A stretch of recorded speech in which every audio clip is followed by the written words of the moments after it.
Hello everyone, welcome back to the channel. My name is Cordamt and we are going to continue our run of Pathfinder Kingmaker in last Azlanti mode. So, we are going to look a little bit into kingdom management. So, this was something that in my new player guide for Pathfinder Kingmaker that I didn't actually cover because, you know, this isn't exactly gameplay in the sense of using Pathfinder mechanics and whatnot, but it is still part of the game, unless, just to make this absolutely clear, unless you go into this option here and you do something like kingdom management being in automatic.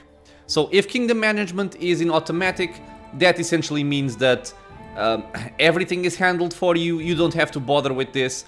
So I would say that if you are someone who reaches this point in the game and cannot stand kingdom management because it can be a little bit annoying and boring, you can just put it in automatic and just be done with it and just enjoy the rest of the game without having to worry about this.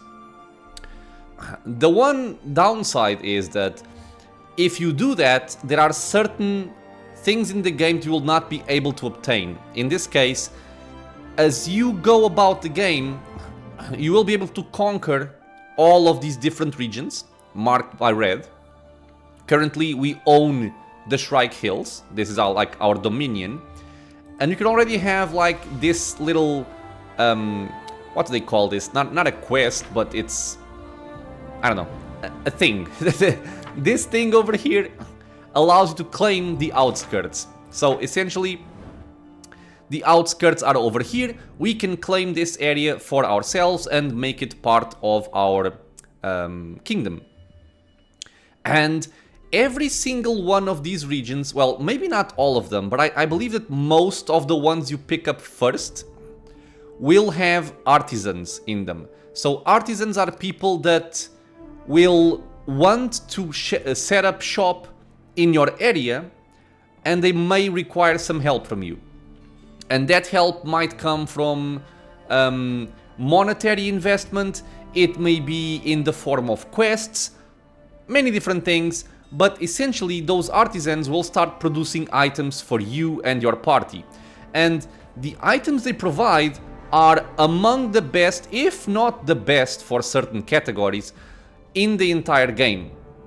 So that's the big downside of having kingdom management in automatic, is that you cannot get those items.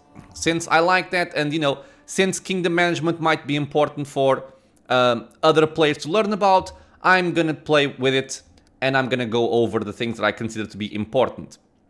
So right now we have in the events list, we have a proposal for cooperation. And by the way, I'm not gonna be reading all of this in the future because it's basically irrelevant from my experience. It doesn't really matter. The only thing that matters is if this event is an opportunity or a problem, and if you have someone that's able to deal with this. So in this case, this one requires, I think multiple advisors are possible, but right now the only one that can be used is the regent, so Valerie. So you can place it in and just say start the event, and she will have a success chance, in this case of 50%. This is based on dice rolls, as everything else naturally, and the difficulty class is 15. So what we're gonna get here is that if we win this, we get a +3 to community on a success or a triumph. I believe that success is if you win it by rolling above the minimum up to a certain degree, and triumph is if you roll really, really high. But the only thing that really matters here in the events, be it opportunity or problems, is you want to do them as long as you are able to increase the stats of your barony, as increasing them will allow the advisors, I think is the name, yeah, the advisors to level up,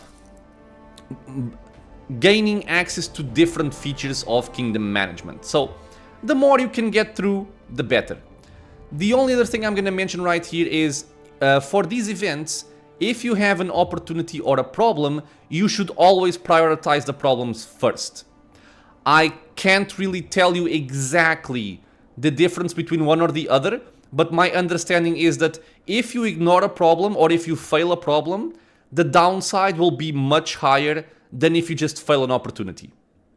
Okay, so these are our events. We also have projects, which also require advisors, and they will essentially take some time, and most of them, I think maybe even all of them, require some project cost, and you will not have this advisor available to take care of events, for example, during the appropriate amount of time.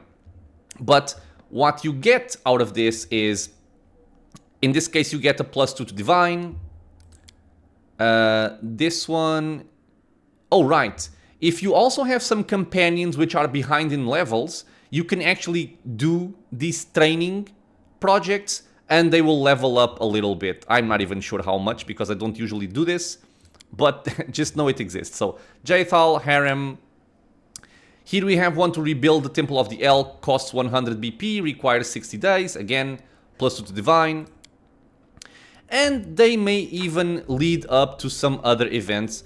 And I will be completely transparent here. I'm not some kind of pro in kingdom management gameplay. I usually just do this because of the items and to keep my barony alive. And I don't really care much more other than that. I'm not a fan of kingdom management. So, yeah, keep that in mind. You also have these things, these trade agreements. And these, I feel, are important to try and understand, because sometimes these agreements are not even actually worth it. So, for example, in this one you can see here that each city in the barony gains a +5 BP. BP is just building points, I believe, per week, +2 for each town and +1 for each village. However, the cost is 1500. And I would advise taking into consideration the cost versus the benefit, because a lot of the times you can just ignore these because they may not even pay out in the future. Some will, others won't. Just make sure you try to see what you want to do. So I usually do all of the events as they come up because I like to increase my barony stats. And in this case we only have one. We have Valerie. If we want to increase our chance of success, you could use some crisis points. Right now we have 5 available. And I believe you gain 1 crisis point every single time that an advisor levels up. So you will get a somewhat decent amount, but I would never waste them on opportunities. I would only use them on problems. So right now, 50% chance to win, sure. Start the event. And one thing to keep in mind, even if you have an advisor working on an event, you will not, you will still be able to play with this advisor if you go out to adventure throughout the world. The other thing I would also say is claiming regions, so in this case the outskirts, is in my opinion the first thing that you want to prioritize in the list of everything that you have here. So events, projects, ranking up, economy, training, curses and whatnot, regions should always come first. Because once you get regions going, you will get access to a different resting spot in a particular area. You will get access to cleric scrolls and also a merchant in that area that you might not otherwise be able to have. And you may start getting items from your artisans. So the faster you can get the regions under your control, the better it is for you. So as soon as I can, I will start doing this stuff. The only thing I want to keep in mind is, looking at our quests, this one doesn't really matter. Find KC in the capital. I don't really care about these companions, but I may go and talk to her. How to build a kingdom. So these are kingdom quests. Begin construction of a new building in the capital. We're going to look at this in a second. We have an ancient curse. This is the one that Jordan Tristian informed us about, where they mention, let me see. What is the name of the place? It doesn't say here, really. But yeah, the bald hilltop is where the ancient curse takes place. And I might be dumping a lot of information, and I'm sorry about that, but there is a lot to know. One thing that is very, very, very annoying in this game, especially in terms of kingdom management, is when you begin certain events, such as, for example, claiming a region or ranking up one of your companions, or essentially any, I believe, any event that requires both yourself and an advisor, you yourself are going to be locked in this event for the entire duration. So if you commit to starting this event right now, the next 14 days are going to just pass. You can't do anything during those 14 days. So what's important to understand about that is that if you have certain events, and this one I can't show, but events usually have an expiration date. So they will automatically fail if you don't start them up to a certain time period. So if you begin things like this, region claiming or ranking up companions, if the 14 days go by and during that time period you reach the expiration date of an event, that event will automatically fail, which is something that you might not be considering and you might not want. So be careful about that. And more importantly even is regarding the ancient curse. Basically how this quest plays out is that you will have multiple steps of this quest during the entire game, and they will be spread apart by time period. And you will have lots of time for each of them. That's not the main concern, typically. But what you have to know is that once you reach a point where only 14 days remain, in those 14 days, you will start getting a lot of events in your event list, which are crucial that you take care of as soon as possible. And I'm talking about events that fail in 1 day or 2 days. So it's very easy to, if you ignore those events for a couple of days, your barony will go way, way down in terms of stability. And that's awful. It's very frustrating, especially because, again, if you are, stuck in one of these quests, you can't go back out to deal with that. So it's like you will have 14 consecutive days of just events failing and failing and failing, and your barony will just go down and down and down in terms of stability, and it's very, very bad. So keep an eye out for the Ancient Curse quest timer. Make sure that when it's 14 days to finish, you don't get yourself involved in any quest that will lock your main character. Just skip days or do whatever, just don't get yourself locked in one of the other events. Right now, the only thing this says is we have about a month before the curse gains its full power. Okay, so I don't think we have to go to the Bald Hilltop just yet. Okay, we have to get ready, okay? And then Loyal Servants, appoint one of the advisors to the Treasury. This we will do in the near future. So, before we start claiming this region, for which we need, let me just make sure, 150 building points. You can also click in your villages or towns or whatever. You can rename them if you want. You will see the stats that this particular town or village, in this case village, is contributing to your overall barony stats. In this case it's contributing 0 because nothing is built here yet. And we can enter this place. We have a tutorial, right? You may construct buildings to increase your barony stats. Each building has a cost in BP and a construction type, and you may construct several buildings simultaneously. They may provide special bonuses if you meet certain conditions, like 2 buildings standing together. That's the most common thing. Some buildings can only be placed in certain designated areas or spots, like a pier must be built near water. And you can also demolish a building to get rid of it and recover half of the resources you spent on construction. Now, what I will say is that in terms of, building kingdom management and building buildings, I don't really bother too much with this. The things that I find most important to take care of is... Let me see if I can find it here. Ah, there you go. The bulletin board.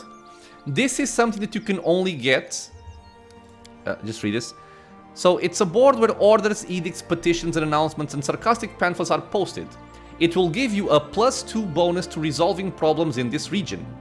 So every single time an event comes up, and it's of the event type problem, the advisor you set up to take care of it will get a bonus of +2 to resolve it. This is very, very helpful. It is also restricted to baronies with a lawful alignment. It's kind of the main reason why I go for a lawful character. So these are very good. I will put one up as soon as I can on every single one of my villages, and I can just do it like this. It doesn't get any other kind of bonuses, so I don't bother too much more with it. And then, you know, if you want some extra economy, you could have something like a pier or a shop. Whatever you may want, you can put it down. Just make sure that you are controlling your building points. So, like this would be good enough for right now. You can play this game however you want. You have ways to increase military, to increase relations, to increase loyalty, community, divine, culture, stuff like that. And if you enjoy this, you can play around with it, just setting up your squares to do whatever you want to do. I typically, if I want more economy, this is what I usually like doing if I have some free time. Like a shop that is adjacent to a tavern will give you more economy. And then if you look at the tavern, if it's adjacent to a longhouse, you get more relations, or barracks, you get more espionage, and you can kind of play around with that. But for the most part, just I'm gonna do the disclaimer here that I won't be bothering too much with this. I will be putting bulletin boards on every single place, but the other building that I really prioritize is not something that we have available right now, which is a teleportation circle. That one is like game changer. As soon as you can get them, you build them every single chance you get. Another piece of information which is relevant to mention. You have your current building points right here. If you go to settlement stats, you know that you get 32 building points per week, but you can also purchase building points. They are not cheap, but a lot of times you might want to buy building points in order to expedite, like for example, claiming a region. It can be very helpful. The other thing that you must not allow to happen is you never want to have your building points in the negative. Having your build points in the negative is also one of the main contributing factors for the stability of your barony to go down, and it will go down quickly. So pay attention to that. Make sure you always have some build points. I like to have at least like 100 or something like that, because it can be very, very bad for you. So let's start claiming the outskirts. As you can see, we are locked in. We have to wait for these days to go by. Success, we have expanded our barony. We can see that this area is now ours, and we can now also found a new village in the barony. Something also important, stat development. One of your barony stats has reached 20 points. It's time for you to increase its rank. First, meet with your advisor and discuss the future of the state. To do so, return to your capital and click the button on the appropriate event card in the throne room. Whatever choices you make, remember, your advisors may disapprove. If the current advisor decides that you argue too much, they will quit forever. Honestly, I never had this happen to me. I believe it happens, but never happened to me. And after you talk to an advisor and make a decision, a new kingdom project will become available that will increase the stat rank. You can find it at the bottom center of the screen on the Projects tab. It will take you and your advisor 14 days to complete the projects. These are the rank up projects. Time will be automatically sped up until the project is completed. So again, you can't do anything for those 14 days. So let's look at what happened during these 14 days. Valerie apparently triumphed. which means we got +3 to community and +2 to economy, and we also gained 10 build points. And we have some more events. So our stats, if you look here, loyalty increased in rank. So now we are gonna have, I believe, an event with Valerie in order to increase that stat rank. What else do we have? Harem as a request, we're gonna see about that. A problem right here. We can assign any of these, and usually if there's no red or green symbol on the cards, you typically just pick whatever has the highest stat, unless you want this character for another kind of project, but other than that, this is fine. Another problem, we can have Rigongar here for military. And again, we have an opportunity. Right now, we have both of these tied up. If we wanted to do everything, what we could do is just swap this here, send Tristian in, and we could have Harem deal with the other one. This is what I was mentioning before. Should be attended before 1 Aradus, which means it's just the 8th month in the year. So right now we have 2 months before this expires, so I'm not in a rush to do this. And since it's a problem, I like to have as much success chance as possible. So I do prefer Harem over Tristian here. And for the opportunity, again, it also ends in the 8th month. I can just wait a little bit and take care of it in the future. So right now I can just say start event, and we can go for the counselor awaits in the throne room.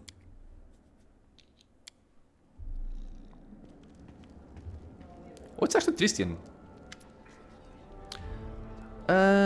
Greetings, Bera. I'm sorry to take you away from your other affairs, but your people need you. When the stolen lands were freed from the Stag Lord, the people sighed in relief. But many are still confused by their swift change of fortune. Truth be told, they simply don't know what to think of their new Baron, nor what to expect of you. Will you be a fair ruler of all, or only for those of wealth and status? Let us reassure your people, show them where your favor truly rests. Perhaps a small celebration should help to win them over. Of course, you could spend the same amount on a luxurious dinner for the wealthiest of your barony, but I recommend organizing a fair for the common people, the ones upon whose shoulders your power truly resides. And I will start ignoring all of this text in the near future because there will be a ton of events like this, and if I go through all of them, I'm gonna go mad. So keep that in mind. The only thing that really matters here is looking at the choice effects. So in this case, you have one that gives you +2 community and +2 culture. This one gives you more economy and more relations, and this one grants you 20 build points. I believe that the ones that grant you build points aren't very interesting. And if you want to do what the game was suggesting, to not argue with the advisor, you could go for the fair for the common people, but again, I'm not really sure if it's going to matter too much. But just for the sake of going with Tristian, we can say, do this here. So, +2 to community and +2 to culture. If, however, you are trying to increase a specific stat, in any way you can, I would just say, don't worry about what this guy wants, just go for whatever increases the stat that you need. I've done this in multiple playthroughs and I've never really had a problem. So, right now, just go for this one, sure. Tristian smiles, we get +2 to community, +2 to culture, and we have a new event to support the council's endeavors. This is a rank up event. And now, who do we have? We have Harem with his request. Harem looks embarrassed. He runs his fingers through his beard and clears his throat a few times, then speaks at last. I heard, not that it's important, but, well, he clears his throat again. I heard that an ancient trade road built by the dwarves of 5 King Mountains runs through these lands. I don't know what happened to them or where they went. Unforgiving time spares no one, but the road itself is still here, and possibly not only on the road. Harem holds his beard in his fist. Well, Cordamt, I have a request. If you find any dwarven ruins in the area, I'd like to see them with my own eyes. Not really gonna bother going through too much more of this conversation, I can just skip it. So why do you ask? And of course, Harem, if I find any dwarven ruins, I will take you to them. Thank you, Cordam. I will... thank you. So these requests are typically companion quests. So I do like reading them. And now we have Jod Kafkan. Your Grace, I was at Oleg's trading post recently and I noticed old Bokken just standing there, bored to death with nothing to do. This is most unfortunate. After all, the old grumbler is a very knowledgeable alchemist. However, he has no use for his skill since the locals need nothing more than the simplest of healing potions. And then it struck me, why don't you hire him as your court alchemist? His decoctions and tinctures would certainly prove most useful to you. Also, it might be cheaper than simply buying from him or some other merchant. So, this is like our first artisan. Bokken can actually be our artisan. So, let's go over here for something else that we need to do. So, success here, success there. Okay. So, we have our rank up project right now, which, like I said, is for Tristian. These are something that you will want to do when you get a chance to, because increasing ranks is something beneficial for resolving problems and events in general. Again, don't forget, you get locked in for those 14 days. But I'm actually going to start by doing something else, because we claimed the outskirts, but we didn't do anything else with it. And if you notice, it says right here, found a new village on the outskirts. The way to do that is you move around in your map, or if you want to make it a little bit simpler, you can just open the map, and then you can see this area here. Actually, sorry, no, you can't do this here. Oh, you can. And you can look at these little flags that you can barely see, either on this map or in a more close-up version. Can I? Oh, God. No, I can't. So, you look at one of these flags, and you can decide on a spot where you want to place your new village. And that's all that's required. So, there are multiple things you can consider. You can consider if you want something close to a specific area, a specific point of interest to you, like for example Oleg's trading post. You might want to be close. You might want to be close to the edge of the region, because it would grant you a quicker access into this area or to that area, instead of having to go through, like, you know, straight from over here to over there. You can consider being close to the water if you want to build piers. Normally, I like to expand into places that don't really have anything of my domain. And the reason for that is that this is our main point. And other than this, the only thing else that we have is Oleg's trading post. So if I'm adventuring around the area and I want a safe spot to purchase some supplies or to rest, I know that I can always come here or to Oleg's trading post, and that will be a safe spot. At the same time, if I can have another safe spot a little bit further away, like for example here, I could build my settlement. And I think that this spot is actually useful enough. It does cost you 50 BP, so make sure you have it. And it's built. After being built, what we can do is the same thing we did for our main city, or our main village. We can enter it, and we can build the important buildings. So in this case, I'm gonna create a bulletin board. It can be over here, for example. And I can also build a pier just because. Just to get some economy, but it doesn't matter too much. That is done. The other thing that you want to do, there's a lot of things, like I said, is you want to visit your new settlements as soon as possible, like I said, to see if you can find the artisan, if you can start their quests or understand what they need. That's something that we want. And if we look at the time on an ancient curse, we do have some time to travel around and do some quests before we have to worry about those 14 days. So add 5 regions to your lands. This is an annexation quest. And the court alchemist, talk to Bokken at Oleg's trading post. So my objective right now is we are going to take our character, and here I am trying to move the camera around. This is because of Rogue Trader for the most part right now, since I'm doing both videos at the same time. we want to go to Oleg's, talk to Balkan, and then go for our new settlement. Before we do that though, we also have this guy right here, the storyteller. The man standing before you resembles an elf, but a very old one. His face is wrinkled and his beard is as white as mountain snow. The man seems to be completely blind. The old man stares past you with unseeing eyes. He seems to be consumed in his thoughts. He mutters a soft melody, swaying back and forth slightly to his rhythm.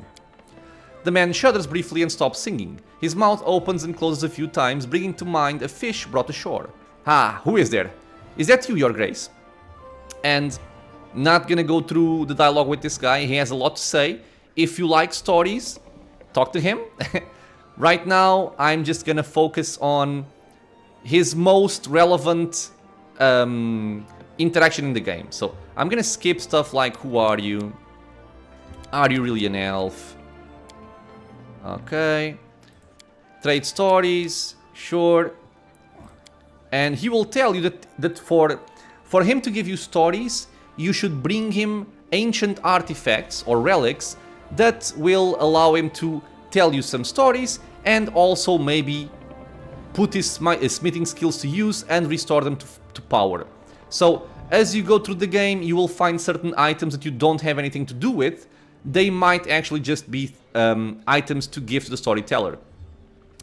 Normally, it's not just one item. You have to pick up a certain amount of items, like 10 or something like that.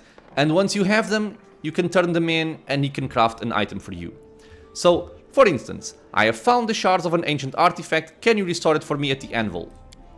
And he will tell you, he's gonna look at your backpack and tell you something about what you found. So, this scored piece of metal is a part of a curious artifact known as the Necklace of Double Crosses. So, if you were curious about the item, you could check the wiki and see what it does and how you can build it. And nothing else. We've also brought him some relics, and these are quite interesting because he rummages through your packs, and for every single relic that he finds, he's gonna tell you something about it, and you will also pay for it. And the amount of gold that the storyteller gives you, especially early in the game, is quite significant. So 2,800 gold for a single item here. And if you continue, he's gonna keep on doing this. So 2,700 more, 400 more. You know, you get the idea. Some are worth more than others, but it is a good source of income. Advisor to my court, I don't think he wants to be. Yeah, he doesn't. So, okay, I will leave it to your legends and till we meet again. So, some money. We are now sitting at 24,000. We are going to go outside.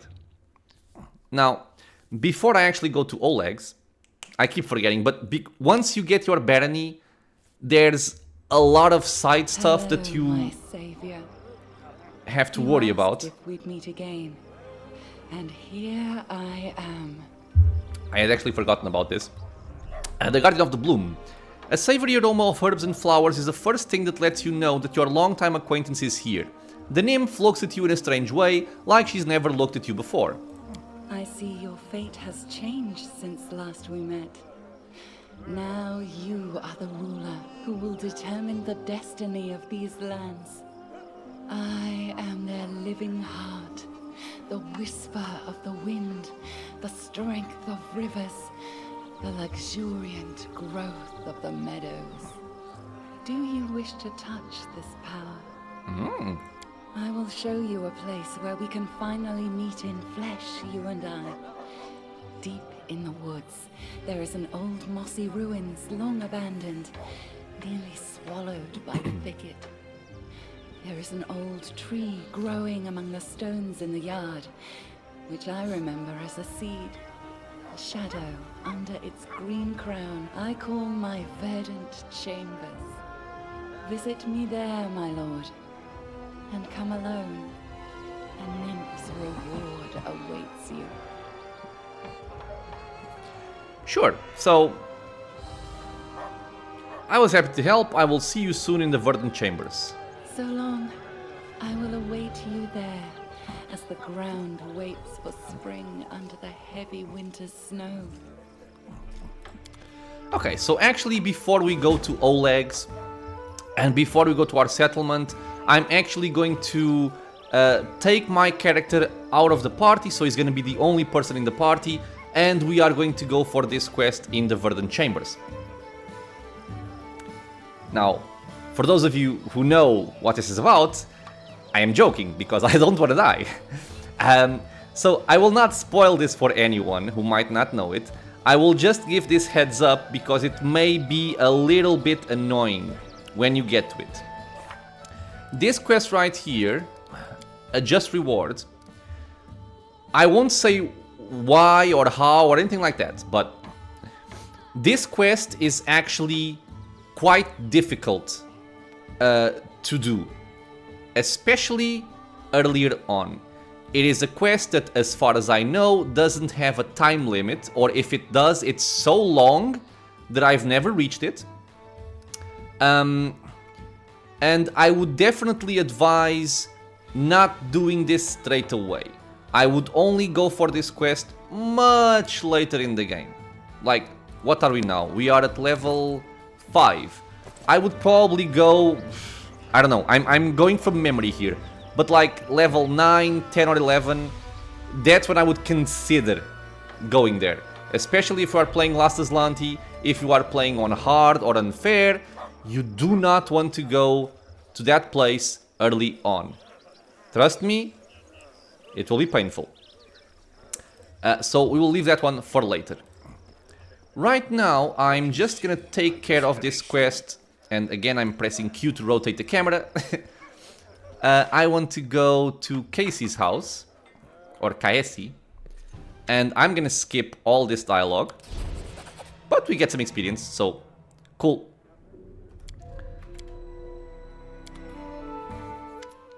She's gonna tell us something about her companion quest. He's gonna tell me about her sister, or she, sorry.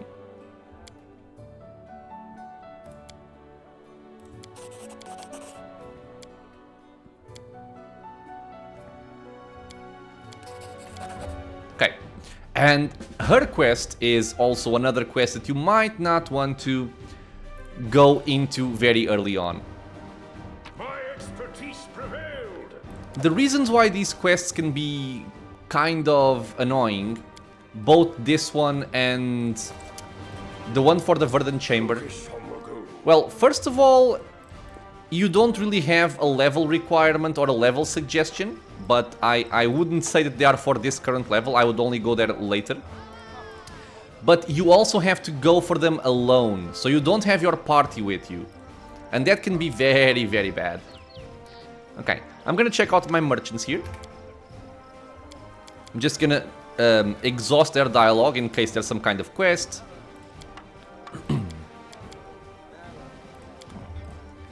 And before I actually do this, I'm going to do something that I always forget to do. So this time, since I'm trying to set the example, I'm gonna try and do things correctly. We have that emerald that I've mentioned a couple of times in our inventory. But the problem with having the emerald in the inventory is every single time you try to do the quick sell, it's going to be put up for sale. So what you can do is you come over here to this chest, your personal stash, and you can just stash the emerald here and whatever other kind of items that you might want to stash.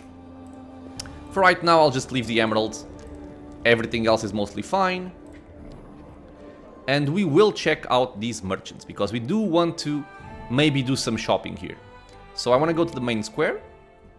That's where the merchants are. And yeah, this is a big episode about kingdom management and exploring the barony, exploring the merchants and whatnot. But I do think it's important to mention. Okay, so Zarsi sells scrolls. Yeah, so here you can see you have a bunch of arcane scrolls, not cleric scrolls, arcane scrolls, and a couple of wands. Mr. Hasuf, I think he sells you all kinds of things. Yeah, he has some scrolls, he has some potions, he also sells build points, camping supplies, dinosaur bones. These will be very important later in the game. And besides all these things that he sells, it can be very useful. You know, there's certain unique items that you can pick up, like Eyes of the Eagle to give you a +5 competence bonus on perception checks, Trap Springer Gloves for trickery checks. You have Bags of Holding, so you can carry more things. What was the other thing I was going to mention? I forgot. But yeah, he has some unique items like the Flame Guard. You know, you have full plate +1 right here available for Valerie, for example. You have 1000 quarterstaffs, which may seem odd to you, and it was to me for a long time. I thought it was like an inside joke, but this is actually for a druid spell. There's a spell that druids have that can animate quarterstaffs into, I believe, a treant, and it does require this as a reagent. That's why there's 1000 here. We are also going to sell most of our trash, but I guess I don't have a lot. I think for right now I'm going to keep the things I have. Yeah, this is fine. And this is a Masterwork light crossbow. I think I can sell it as well. Okay. And we may come back here in the near future, because there are certain things that really work well for my party. So, for example, Flame Guard is a nice item to give to Valerie. So it would give her 1 more AC from having this item, and also fire resistance fire resistance 10 and a +3 bonus to reflex saving throws. So a quite handy item to have for 8000 gold. Full plate +1 would also give her a +1 to AC, also not bad. And then I believe, is it this one? This ring grants its wearer a +1 bonus on damage rolls with bows and a +2 luck bonus on Lord Nature checks, also cool. And we also have Ring of the Beast King. This ring grants its animal wearer its wearer's animal companion, if they have one, a +2 enhancement bonus to strength and dexterity scores. So this is a cool thing to give to Cordampina, because it will increase the stats of our leopard, which it will make him, you know, hit harder, hit more accurately, and also be a little bit more defensive with the extra dexterity score. I'm actually going to pick this one up right now. The rest I will consider a little bit later. Something else that's also very important, and this game likes to bring it up. Something that is very, very relevant that you have in any kind of Dungeons and Dragons, Pathfinder, whatever, adventure, especially if you're playing pen and paper. Not that I have a lot of personal experience, but I just know that this is how it plays. You typically want to have certain items with you at all times. Items like a crowbar, items like a rope, are pretty much as important as having camping supplies. Now, these don't do anything by themselves, but if you read on the crowbar, for instance, a long and sturdy iron bar, it would not make for a proper weapon, but it could certainly be of use in a journey. And for the rope, you have every adventurer's best friend and trustiest companion. There will be several times throughout the game where you will have certain checks that can be made easier if you have these items. So ropes, crowbars. I believe there's more, but I'm forgetting right now. So every single time I see them for sale, unless I already have a sizable amount, I'm always gonna purchase them. They are cheap and they can help you out very, very much in certain places. So do keep them with you. It will pay out. What else? Yeah, the rest I will think about later. Let's give the new ring to Cordampina. There you go. The Beast King. It would also work very well for an NPC companion that you get throughout the game. Ekundayo. And who else do we have here? Verdal. So, exhaust dialogue. And this guy sells some more weapons, some more armor. Nothing that I really want right now. Okay. So I'm done with the quest for finding Casey in the capital. We've checked out the merchants. I don't believe there's anything else. Oh, Arsenal. Let me check this one. So again, this guy sells priest scrolls. You can also find priest scrolls with Jod, which I believe is close to Christian. Let's just exhaust this over here. You're an Asimar. Blah, blah, blah. But yeah, he has a pretty stock list of helpful scrolls and helpful regions like Diamond and Diamond Dust. Just want to make sure of this because it's useful both for myself during my journey as well as to pass on this information. But yeah, we have Jod Kafkin here. How may I serve you, Your Grace? Your Grace. And this guy, again, will also sell these things. I think he might even sell them a little bit cheaper.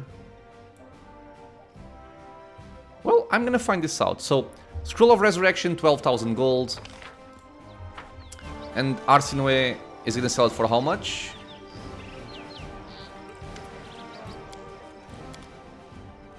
Yeah, 14,400. So keep this in mind. This guy will sell you cleric scrolls for a higher price than Jod will. And I think this applies to every single cleric merchant you find in the game that isn't Jod. So if you want to save some money, purchase on Jod, not on other people. Okay.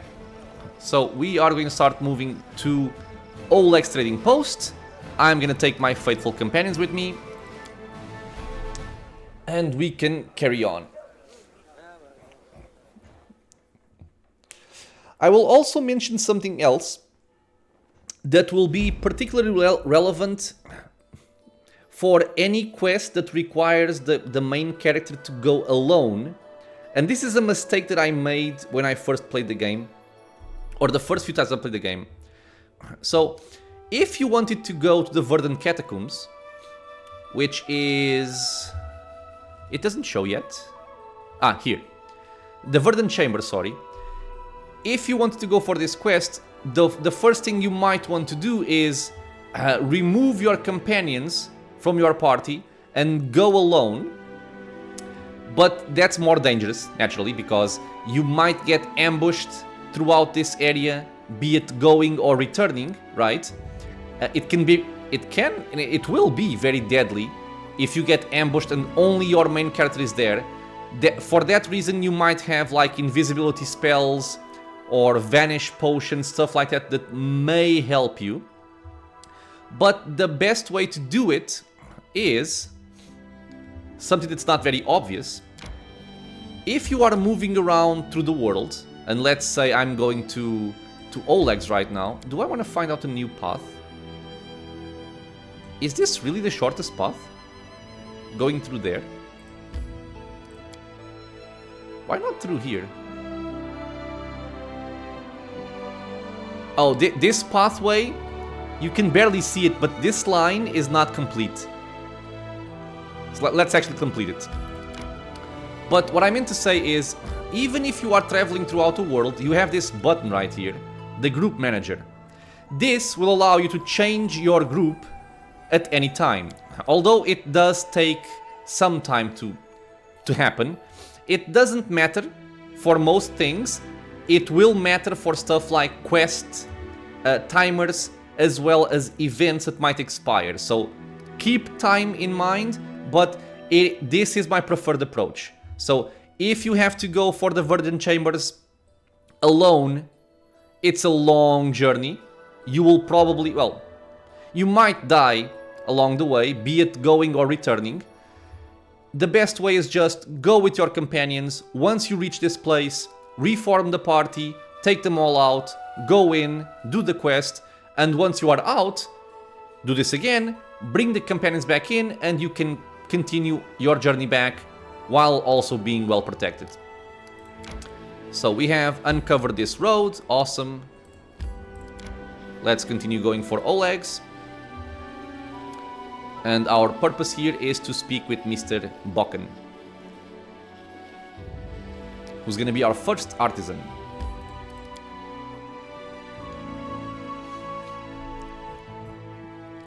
And you might not really understand the value of these artisans yet, but trust me, they do give you a lot of really nice items. So, Mr. Bokken.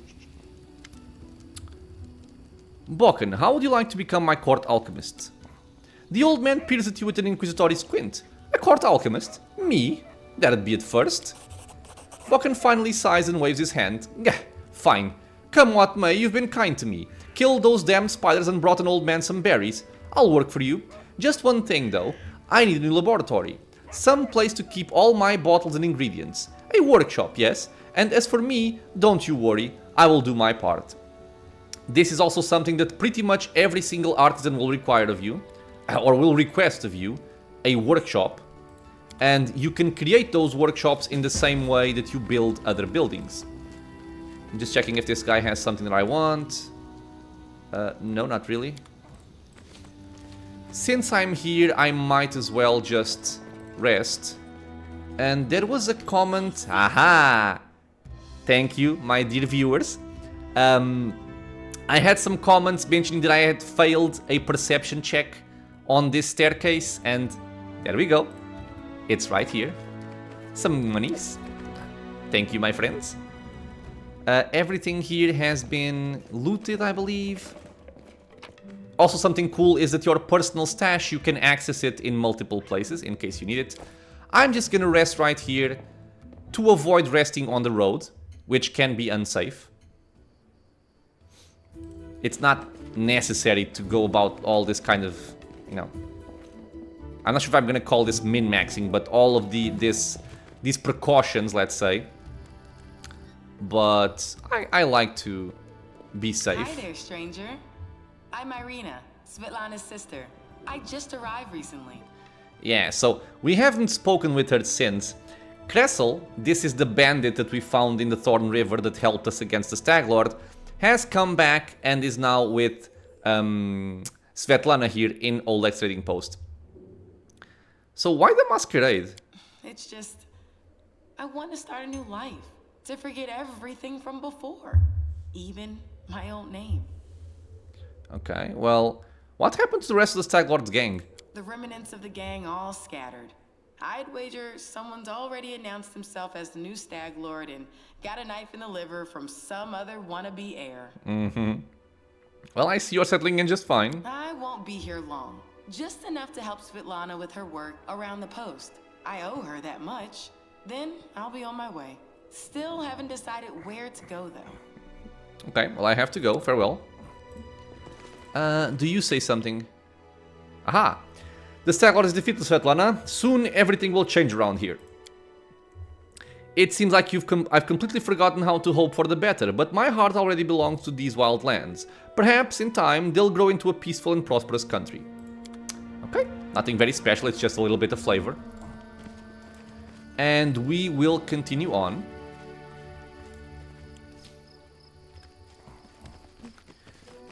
Now, I'm gonna check something here which I'm not sure if it works or not. I kind of forget. Which is, can I manage my thingy from over here? I think I might. Yeah, so if you are in a controlled region... okay, so we have this. I might as well read it. You have met an artisan, Bokken, a special character who can craft equipment for you, from tough armor and powerful weapons to magic jewelry and scrolls. You will find one in every region of the Stolen Lands. Some of them arrive to you on their own, and others can be found in settlements. Having your own artisan is troublesome and expensive, and it's up to you to decide whether you want to help a particular artisan or not. You want to have the artisans. Every artisan you meet will ask you for a favor. As soon as you fulfill the request, a workshop blueprint will appear in the settlement. An artisan with a workshop receives payment from the treasury and crafts weapons or armor for you, either at your request or of their own accord. This may seem like it involves some kind of bureaucratic process. It's really simple, don't worry. Each artisan you hire will eventually request your help in creating a special item. Complete their special quest to unlock a masterpiece, an extraordinary piece of gear.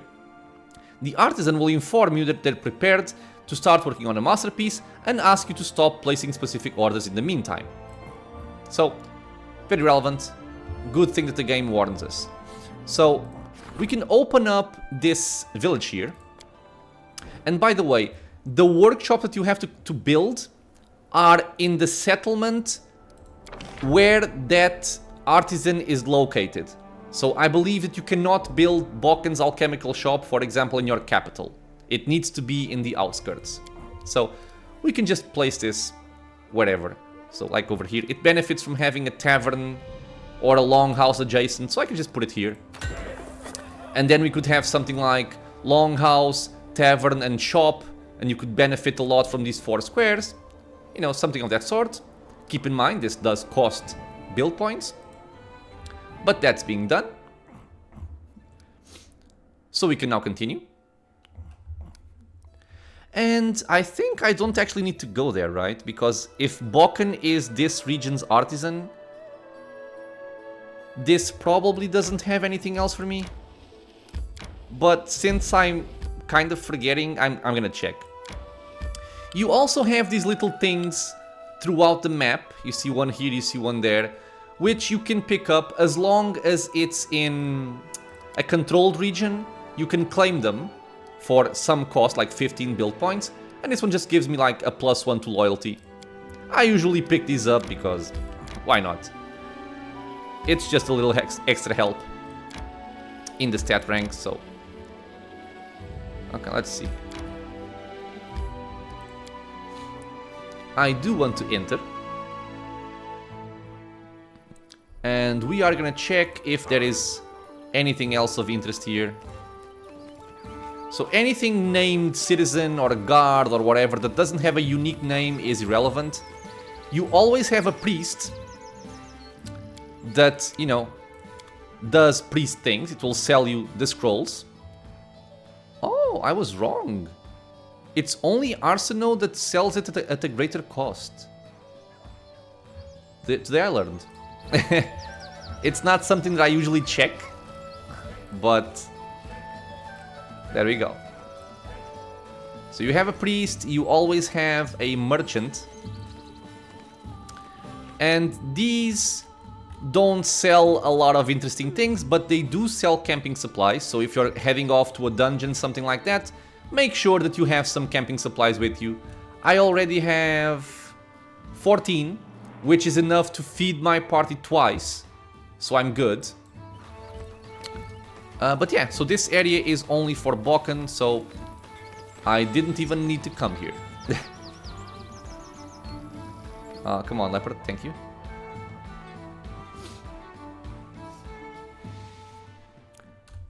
So where am I going now? So we've done this, and I believe I can already go to a place where I can find a new companion that is going to be our permanent treasure, and also someone will be in our party forever. It's one of the coolest companions in the game, and one of the most useful as well. So for that, I want to go over here again. Don't get ambushed, don't get ambushed. I need to catch my breath. And this is the part where moving through the map is really cool, but it also takes a lot of time. We should gather our strength. Okay, so we're about to reach our capital, so I don't need to rest right there. I can just rest here. And something I also forgot to mention is that when you are in one of your other settlements, even though you don't have like a throne room with a bed to rest, if you just press the rest button, you will immediately rest safely and without a chance of getting ambushed. So that's also a really good thing about having these settlements spread out. You have more safe resting spots. Okay, so we are over here. I'm gonna enter into the throne room. And I'm actually doing this because we are just about to finish up this episode. I must So replenish not my a lot of powers. combat. I'm sorry. But we dealt with some important things. We're gonna rest in our beautiful regal bed. We apparently have a flail here. A +1 flail.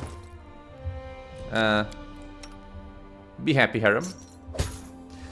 Something that I also haven't done yet, but I would always advise to do, if you have companions, you know, sitting out of the party, you should still level them up.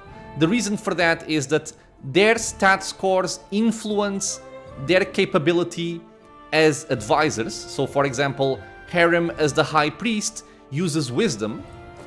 Might as well show it instead of just talking. Destination. I think it paints a clearer image.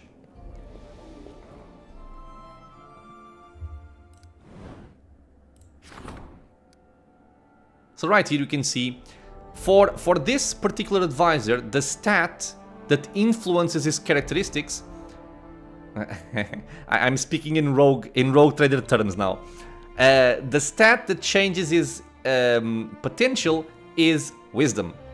So when you level up, every, I believe, 4 levels, you get a +1 to one of your ability scores. So just by leveling up, you can give him more wisdom. And also, don't forget to give them certain items. I believe that right now I don't have any. But if you have items... Oh my god, can't I see... No. Okay. If you have items like the crowns that give extra wisdom, consider giving that to someone like Harem or Charisma for Tristian. Yada yada yada. And I just pressed outside the game, sorry. And I suppose, before I finish this episode, I might as well train...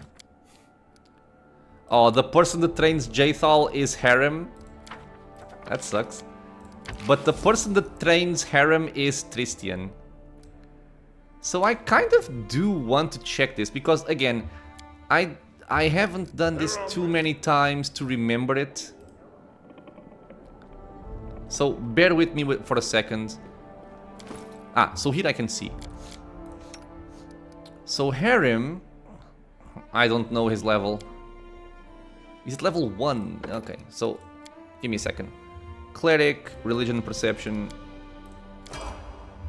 Cleric, religion, perception. And this guy comes with heavy armor, which doesn't do much for him. Let's give him spell focus in necromancy, because he does have some nice necromancy spells from his domain. Okay, so he is currently at level 3, 5,337. I kind of doubt that I will remember this, but I'm gonna try to remember it. So I want to see how much this actually gives him. It would be lovely if the event brought him to our level, but I doubt it. Yeah, so train that. Okay, there you go. 25 build points is a low cost to pay for training our companions here. Focus. And it may increase his capabilities as an advisor, which is good. So yeah, we are going to end the episode here, my friends. Just as a mini spoiler for the next episode, what we're going to be doing is we're going to be heading out of the capital. We're going to look for a new companion, one of my favorite companions in Pathfinder Kingmaker by far, who is also going to be our treasurer. After that, I'm not actually sure what I'm going to be doing. Maybe purchasing some more stuff in the capital merchants. Maybe just waiting for the ancient curse, or we can just explore a little bit of the wilderness, see if we can find any points of interest as well. This will be it for now, my friends. As always, I want to thank you all for being here with me in the channel, watching some Pathfinder Kingmaker in Last Azlanti. If you have any questions or suggestions, leave a comment. If you are enjoying the content, consider subscribing for more. There are many more videos coming out soon, and it is also a free and easy way to support the channel. I hope to see you all in the next episode, and until then, stay safe everyone.